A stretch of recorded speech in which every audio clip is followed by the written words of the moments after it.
I've got a problem.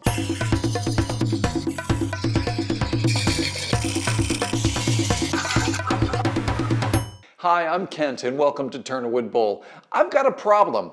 I have this small bowl that is used for salt in our kitchen. There are a couple things that aren't so great about this bowl. Number one, the foot is relatively small on it and it has a relatively shallow open rim. Here's what happens. When I go to reach for this, it's easy to put too much weight on one side and tip the piece over and spill salt. Also, when I go to grab salt, it's very easy for excess salt to just fall over the side of the rim. Now, these two things can be corrected. As nice as this bowl is, it's not really well suited for holding salt in the kitchen. So I have this blank of hickory that I'm going to throw on the lathe, and we're going to address the issues with this particular piece in the new turning that we're going to do right now. So let's get started. I'm going to mount this end to end using a 4-spur drive center and the tailstock. And I'm going to bring that up and I'm going to make sure that the top, or the part that's closest to the headstock, is nice and straight. Then I'm going to go ahead and tighten the tailstock up. Now this piece is a great beginner project because it's small. It's something that doesn't take a long time to do, and it's fun, and it's a great functional final piece as well. So what I'm going to do is I'm going to mark a tenon on the base of this, and then I'm going to get that started. I'm using my 1/2 inch 55-degree bevel swept back bowl gouge here. I use my dividers to mark the diameter of the tenon, and that will go into my dovetailed 4-jaw chuck. I've got to keep tightening up that tailstock because this piece will move around with that drive center. Now, I'm shaping the shoulder for the tenon. I'm making it rather large. That's going to become the foot of this bowl. Now I'm going to curve the exterior of the bottom of the bowl. You just want to take your time here and make really nice, smooth passes with the bowl gouge. And you can see it's already taking shape here. I've got the tenon shoulder, which was just there, and then curving up to the bottom of this piece. If you're liking this video, please click that like button. Thank you. Now I'm going to move to the other side, and we're going to take down all of this rough material. We have high and low spots here, so I'm going to just slowly remove this material so that we have a nice, evenly round piece to continue shaping. Now I'm going to make this a closed rim. That means that the rim at the top is slightly narrower than the widest part of the bowl. And in order to do a supported cut with that, I need to work from left to right up to the high spot. Now I've got a video all about supported grain cut, and that video is going to explain exactly what you need to do to get a smooth grain supported cut. So check out that video. Here I'm using the shear scrape. The shear scrape is a great technique to use to refine the surface and just gradually bring it into shape without doing a lot of aggressive work. It's a great finishing technique. One thing to keep in mind with the shear scrape is that you need the tool rest positioned at almost 90-degree angle to the tool itself. Here I'm going to work it from the other side, and the tool will extend beyond the tool rest a bit, but we're not putting a lot of force on the tool. It's just simply scraping. It's almost like a shave that it's giving this. So it's making these really nice light angel hair shavings, and that's what we want to get. Here you can see the shape. It's very, very, very simple shape. And this is a great beginner project because it's very doable on basically any lathe too. This piece is only about 2.5 to 3 inches in diameter, which is about 6 to 7 centimeters. So you can use basically any scrap wood that you have laying around to turn this piece. And that's a great way to approach it too. Use some waste wood and just practice. You might even want to throw a couple pieces of wood on the lathe and just practice turning this until you feel comfortable with making a really nice one. You can make several of these until you get them where you like. Now I'm going to reverse this, and I'm going to mount it into the 4-jaw chuck. This entire project I'm doing with my 1/2-inch 55-degree bevel swept back bowl gouge, and there is not a lot of material here because this is going to go very quickly, which is nice. So I like to work the wall of the bowl down. Here I'm going to angle the rim slightly down into the bowl. So if salt gets up on the rim, it's more likely going to fall back into the bowl than out of the bowl. The initial bowl that I have issues with that's causing a problem is tilting, and the rim isn't really set up. It was really never designed to hold salt. It was just a simple bowl, and it somehow got into the kitchen, and salt got into it, and so it was time to update this. Now, there are a lot of salt bowls that have lids and things, but I personally don't like the lids because they kind of get in the way. It's another thing you have to do. If you're cooking and you want a little bit of salt you want to add into a dish that you're making, it's nice to be able to just grab a pinch of it and put it in. And I don't think it necessarily needs to have a cover on it. So I like the open bowl technique, or approach rather. So you can see here, if you look at the size of the bevel on this gouge, this is going to become a little bit of an issue. This curve that I'm making inside there is very small, tight curve, and that gouge has a big bevel on it. If you look at the side of the bowl right now, you can see lines that are in there. Those lines were not created from a poor cutting technique. Instead, they were created from the heel of this bevel rubbing. Because the curve is so tight that I'm turning, the tool doesn't have enough room to turn, so that heel is dragging behind and rubbing and leaving marks in the wood. So we need to correct for that.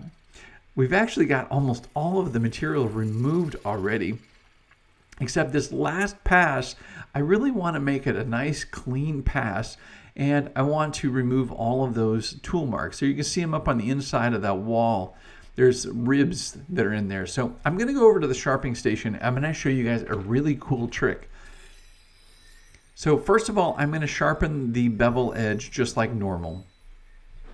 Now remember, I've got a course all about tool sharpening, and we go into great detail about shaping your tools. I will show you in that course how to shape all your tools as well. One of the shaping techniques I'm using right now, I've switched over to my 80 grit wheel, which is a little more aggressive and removes material faster. I'm grinding away that heel. So what I'm doing is I'm going to reduce the height of that front bevel. And the bevel's intact. I'm not doing anything to the bevel. I'm just reducing that heel underneath the bevel so that this tool will be a little bit smaller and will be able to turn a tighter corner.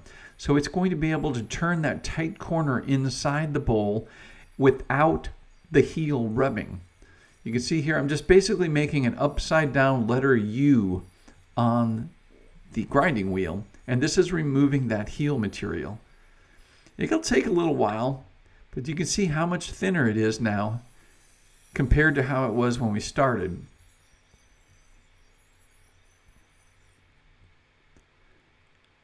That's looking really good. You can see it's just a short bevel there.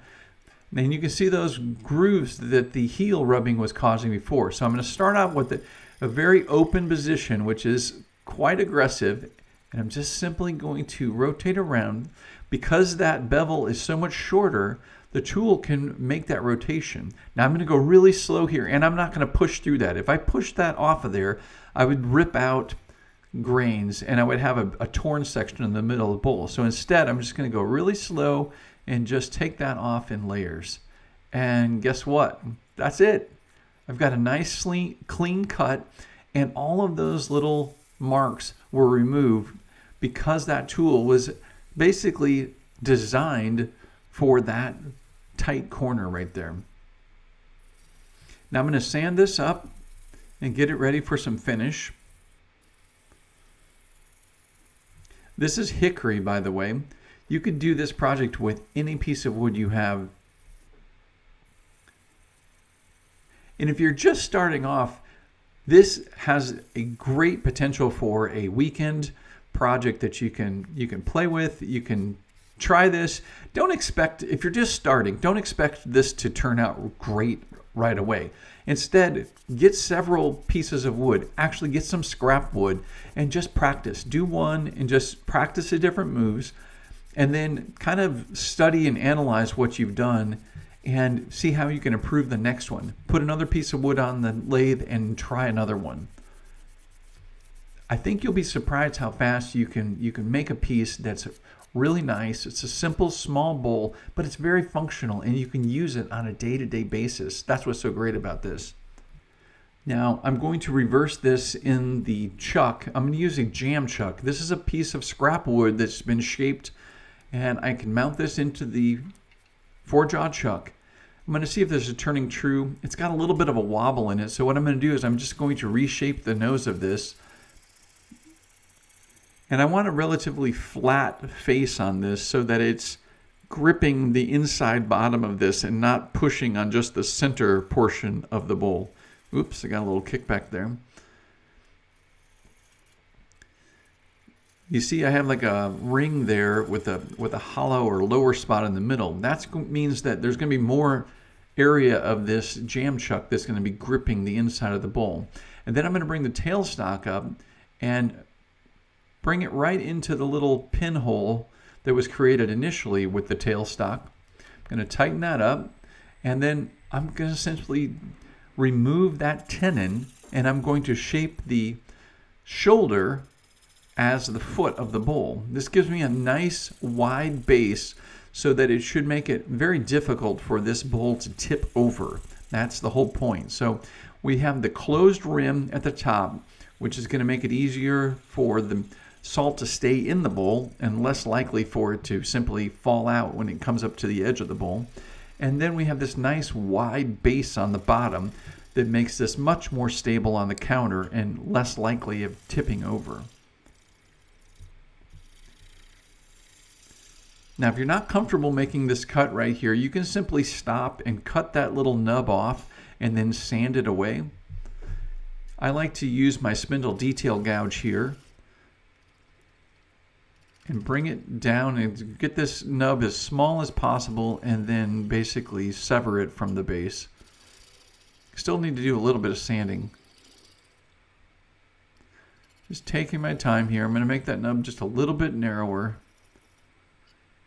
And then what I'm doing is I'm using the sharp point of this tool to press forward while I turn the lathe off, and that cuts right through those wood fibers and separates that. So now I'm going to sand, there's the little nub. I'm going to sand that nub area and make it nice and smooth. Look how great that is. It's just a beautiful piece of wood, simple project. But now we have something that's very functional that we can see. We can have it on display in the kitchen and be able to use it every day. It's just a really fun thing. And if you think of all the things that you could use a small bolt like this for, you could probably make a dozen of these and use them around the house for a variety of different things. And they make great gifts too. So this is a great beginner project and just a really satisfying accomplishment. Once you get to the point where you're turning things like this, it's just super satisfying. Now I'm using tried and true original finish. This is linseed oil and beeswax and nothing else. The company is called Tried and True. I have a link for this product and basically all of the tools, everything you see me using, I have a link in the description below, so you want to check those out. Look how gorgeous this turned out. I am super happy with this.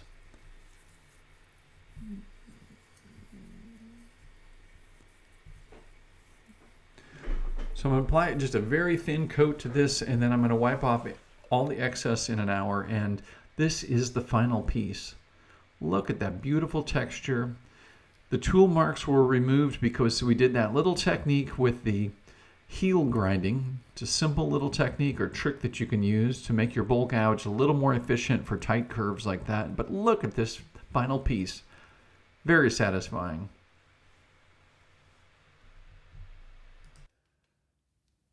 Well, here it is, the final salt bowl is what I'm calling it. Now, this is a really simple project. This is a great beginner project for a variety of different reasons. It doesn't use a big chunk of wood. If you mess it up, you can start again really quickly.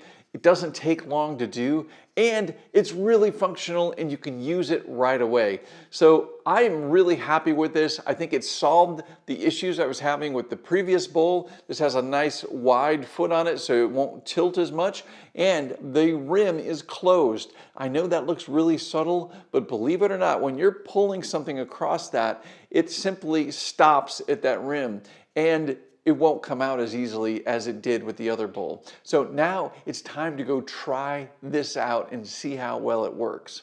All right, so here you can see that it's not tipping. That's exactly what I wanted to do. I wanted to make sure this was nice and sturdy so it didn't tip over.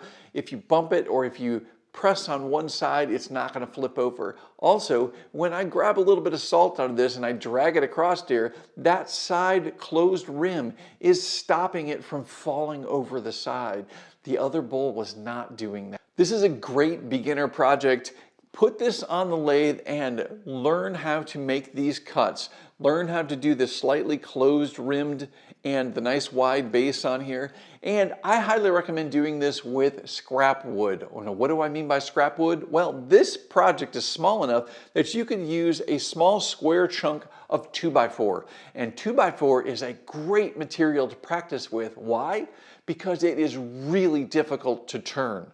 You might be thinking, well, why would that be really great? Well, guess what? Because 2x4s are kiln dried, they are brittle, and the ingrained fibers really want to rip out. If you practice your bowl gouge techniques and you're making good slicing cuts with your gouge, you're going to cut those ingrained fibers and you're going to learn how to make that ingrain look good with a piece of scrap 2x4. Now, what am I saying here? I'm not saying go get a piece of 2x4 and try to make it look perfect. What I'm saying is get 10 or 12 pieces that are big enough to do this project, put one on the lathe, turn this project. It's probably going to look horrible. There's nothing wrong with that. Take it off, put it aside, grab another one, do it again. Make your cuts very intentional with a very sharp edge, and you're going to start seeing improvement. I would even take a marker and number each one of these. You're not going to keep them. They're not that important. Plus, it's scrap wood, remember? Go through, turn a whole bunch of these, and look at the improvement that you're making. Then, when you feel that you have it down and you've got a really nice looking piece like this, then use a piece of nicer wood or a nicer wood species to turn something like this. You're also going to find that when you turn a nicer wood like this, it's going to be really easy compared to that kiln dried 2x4. So that is the bonus. The 2x4 is going to test your patience and it's going to test your skills because it's not very forgiving. But there's a lot of great wood species like hickory, black cherry, things like that that are very forgiving. And if you can turn a 2x4 okay, you could probably turn something like this beautifully. So keep that in mind. Remember, just practice, make this fun so it's not stressful, and that's what the waste wood is great for because you're not going to stress out about it. If something doesn't turn out, you just set it aside, turn another one, practice. Remember, the more we practice, the better we get. All right, guys, I hope you've liked this video. If you have, do me a huge favor and click that like button. Thank you. And remember to check out my website, turnawoodbowl.com. I've got everything you need to know, including how to master your bowl gouge. I have an online course called Bowl Gouge Mastery. You might want to check that out because you can do things simple like this very quickly and you will have a lot of fun. So check out my website, turnawoodbowl.com. All right, guys, thank you so much for watching. And as always, until next time, happy turning.